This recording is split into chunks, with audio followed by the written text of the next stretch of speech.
Nga murag ang mga healthcare workers ba kulang bitaw sa pagtagad bitaw jud ma'am kay tungod taas gid mig time nga nag-JO mas may gid matagaan jud unta mig opportunity kay mga frontliners man ni ma'am karon nga nag-open nalipay na sad mi nga naay position para amo as of karon ma'am 6 slots pa ang gi-open For the now?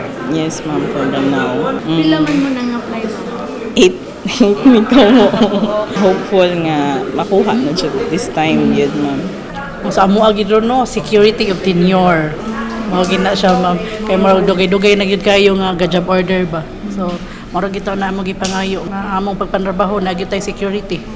Nga di pa rin job order nga renew. Actually kanang nana makay benefits nga dawat di para sa job order nga no work no pay gyud. Marag makaingon na yun ka nga okay na ari na lang ka. No, di na lang ka ma-abroad. Pila na makakatuig ma'am? 13. 13. Oh.